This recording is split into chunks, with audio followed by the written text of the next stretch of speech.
नमस्कार दोस्तों, स्वागत है आपका हमारे चैनल में। आज हम बात करेंगे संत नामदेव जी के बारे में। संत नामदेव जी का जीवन भारतीय भक्ति आंदोलन के प्रमुख संतों में से एक है। उनका जीवन सरलता, भक्ति रस और मानवता के प्रति अपार प्रेम से ओतप्रोत था। उनकी शिक्षाएं और भजन आज भी लाखों लोगों के लिए प्रेरणा स्रोत हैं। आइए संत नामदेव जी के जीवन की विस्तृत झलक देखते हैं। संत नामदेव जी का जन्म 26 अक्टूबर 1270 को महाराष्ट्र के नरसी बामणी गांव में हुआ था।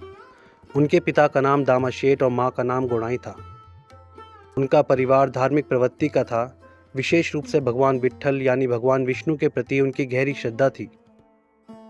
माता पिता की इस धार्मिक प्रवृत्ति ने बालक नामदेव के हृदय में भी भक्ति के बीज बो दिए। बचपन से ही संत नामदेव जी भगवान विट्ठल की भक्ति में लीन रहते थे।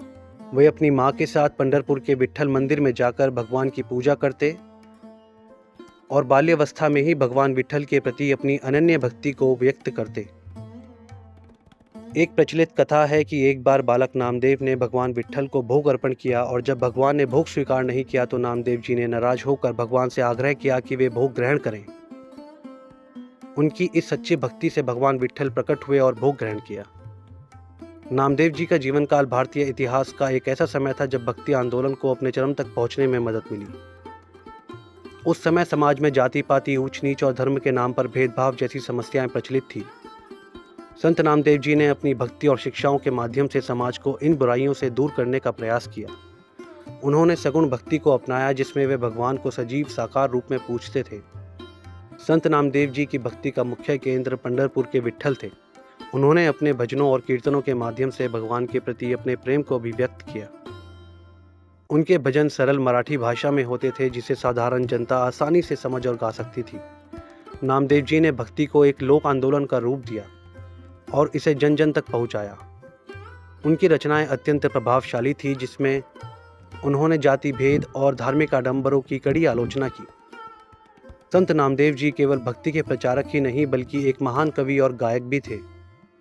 उनकी रचनाओं में गहरा आध्यात्मिक तत्व और काव्य सौंदर्य मिलता है। उनके द्वारा रचित अभंग, भजन और कीर्तन मराठी भाषा में होते थे और इनमें भगवान के प्रति प्रेम और समर्पण की अभिव्यक्ति होती थी। उनकी रचनाओं में प्रेम, भक्ति, समर्पण और समाज सुधार की भावनाएं झलकती हैं।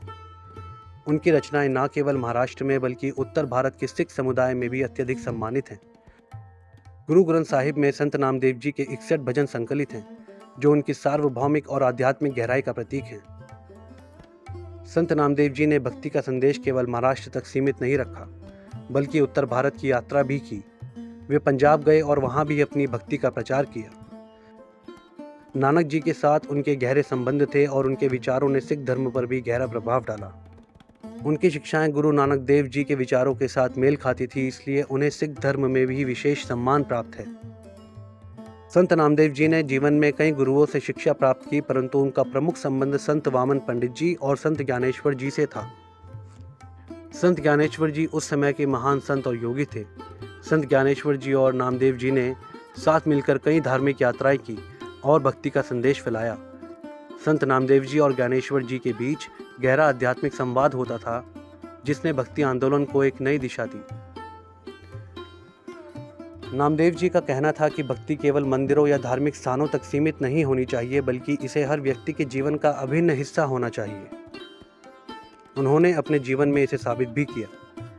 उनके जीवन में भगवान विट्ठल के अलावा कोई अन्य उद्देश्य नहीं था। उनका सारा समय भगवान के कीर्तन, भजन और सेवा में ही व्यतीत होता था।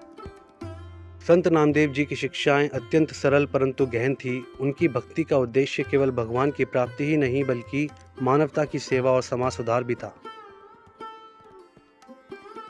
नामदेव जी ने हमेशा इस बात पर जोर दिया कि भगवान एक है और वे हर जगह विद्यमान है। उन्होंने जाति, धर्म और वर्ग के भेदभाव को नकारा और कहा कि सभी मनुष्य समान हैं। उनकी यह शिक्षा उस समय के समाज में क्रांतिकारी थी जहां जाति भेद की गहरी जड़ें थी।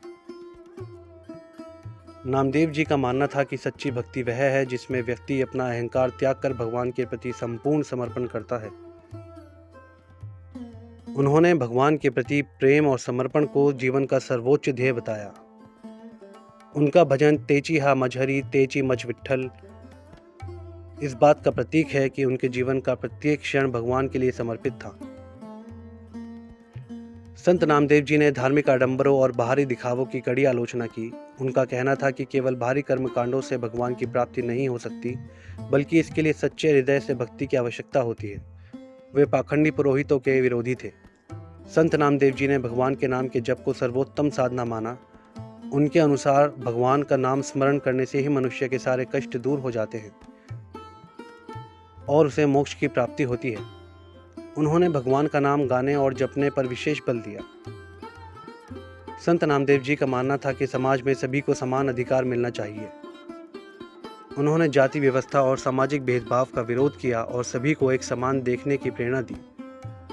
उनके भजनों में यह संदेश स्पष्ट रूप से दिखाई देता है कि भगवान के सामने सभी समान हैं। संत नामदेव जी का निधन 1350 में हुआ। उनके निधन के बाद भी उनकी शिक्षाएं और भजन लोगों के जीवन में प्रकाश फैला रही हैं। उनकी भक्ति और उपदेशों ने आने वाले संतों और भक्तों को प्रभावित किया। उनका जीवन यह दर्शाता है कि सच्ची भक्ति केवल व्यक्तिगत मुक्ति का मार्ग नहीं है, बल्कि यह समाज को एक नई दिशा दे सकती है। संत नामदेव जी का जीवन भारतीय भक्ति आंदोलन का एक महत्वपूर्ण अध्याय है। उन्होंने अपनी भक्ति, प्रेम और समर्पण के माध्यम से समाज में सुधार का प्रयास किया और भगवान के प्रति अटूट प्रेम की मिसाल कायम की। उनकी रचनाएं आज भी लोगों को आध्यात्मिक मार्ग पर चलने की प्रेरणा देती हैं। संत नामदेव जी का जीवन इस बात का प्रतीक है कि सच्ची भक्ति का मार्ग सरल, निष्कपट और प्रेमपूर्ण होता है। यह हमें जीवन की सबसे गहरी सच्चाइयों से परिचित कराता है। तो संत नामदेव जी को नमन करते हुए आप सभी का बहुत बहुत धन्यवाद। मिलते हैं अगली वीडियो में। नमस्कार।